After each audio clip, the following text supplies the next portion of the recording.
know.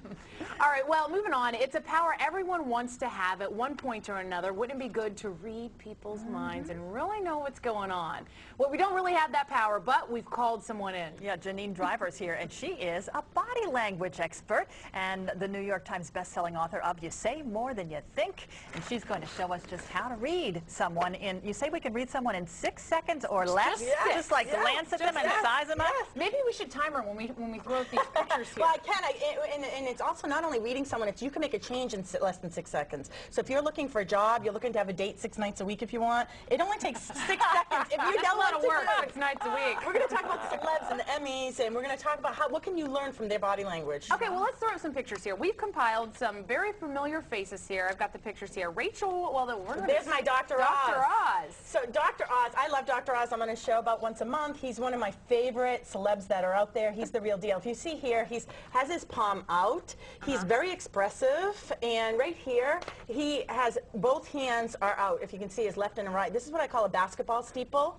Steepling is like this, like we see in The Simpsons, Smithers, or Donald Trump does the steeple. This is power, authority, and confidence. When you explode it like this is called the basketball steeple. It's power, authority, and confidence with heart and passion. Who does this? Obama, when he's talking about the economy, when he talks about the car industry and how we want to turn it around. This is one of his go-to moves. Who else? There was an old detective, you guys remember at the end of the case, he'd be like, I got to ask you one more question. Columbo. So Columbo, it's that likability, but it's Dr. power. Oz in that picture doesn't even look like him because he has such a grimace on his face. This might be going well, but, you know, he's probably talking about something very important. Photo is we have to be careful on adding meaning where it doesn't belong. I call that the old body language. We can see body language, but you don't know what's causing it. So he's in a little still moment. We don't exactly know what's going on. One of Dr. Oz's favorite moves is this. This is a handgun steeple. It does look and like a gun. It's very dangerous to point it to someone. Imagine if I'm like, good point. I'm glad you brought that up. But what he'll do is Dr. Oz will have his feet down and he'll point it to the ground. So when I talk to him, I say, Dr. Oz, you can use the handgun steeple as long as you keep it down. And he does. He keeps it down. He never points it to the audience. In boardrooms across America, you'll see this. Kiss of death on a job interview. Never sit like this and say, I'm so glad you asked me that question. I'd like to tell you about my last position. You've just killed all chances of getting the job. Wow. It's way too aggressive. Yes, but you don't want to be so timid either that you kind of look like this. No, this is a great move on a job interview. Be I'd love to tell you a little bit about what I've done and my accomplishments, how it can help your company grow. Let's take a look at Rachel Ray, because I think you were talking, that was going to come up first, but here we are. Yeah, Rachel Ray. What do you think about her? Yeah, so you ladies have skirts on. You can't do this figure 4 position. This is called the figure 4. If you look at it, it looks like the number 4 coming up. The figure 4, look, it kind of creates an arrow pointing to what I call the naughty bits right there, which is, it's just confidence. There's a sexuality with body language. I've never heard someone describe it just like that. I'm now going to pick up that lingo. You don't want the bits in lockdown. You don't want, if you're in a job interview, the papers on your lap or your coat across you or the pocketbook. You actually want to have your feet by the side.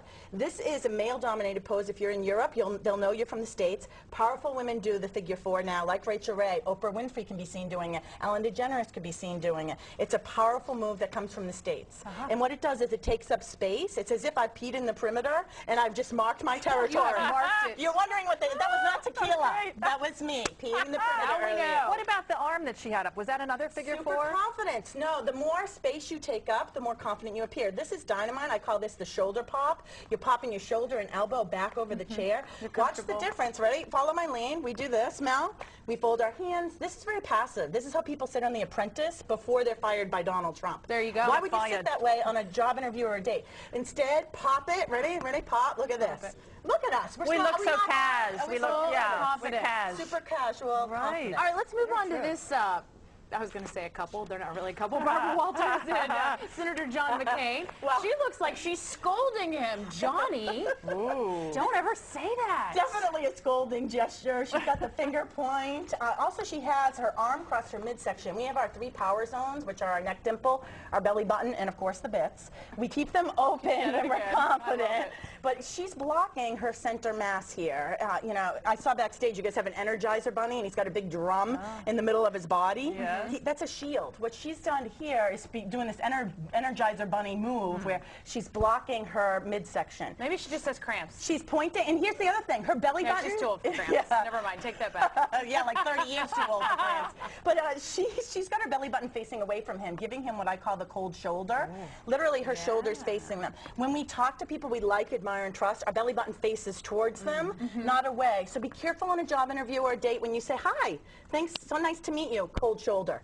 Instead, belly button should be here. Hi, I want to thank you so much for bringing me in. So kind of face your belly them, button. yeah. Yes. What about John McCain, who was, I think he had his arms crossed in front of him as well. Yeah, so he has a wall, but he's taking up space where she's getting small. Women, when we're insecure or angry, we actually will take less space. When the elevator gets crowded, the woman's the first person to move her purse in front of her, where guys are like, I don't think so. Like, guys will take up space. He's still taking up space. Gotcha. Take up space even when you're nervous. Let's try to get this one in. Regis and Kelly, you see them everywhere. Let's look at this snapshot of them. Regis? Oh, so they're in sync. Look at the belly button rule. Belly buttons facing each other, if you can see that. The belly buttons are angled towards each other. And we face towards people we like, admire, and trust. They're actually giving the camera a little bit of the cold shoulder, but their belly button and the core of the body are facing them. If you're at a bar and the guy's asking you for a drink, and the guy, you say no, and the guy's like, I don't understand, she flirted with me all night. Well, guess what? Her belly button was facing George Clooney. She was talking to you because you're the ugly friend in the bar, but her belly button was going home with George. Not with you, my dear. We're going to get one more in. The View girls. The View girls. All right, so let's say The View. All right, these girls are in sync. If you look, Barbara Walters, of course, the middle person is seen as the powerful person.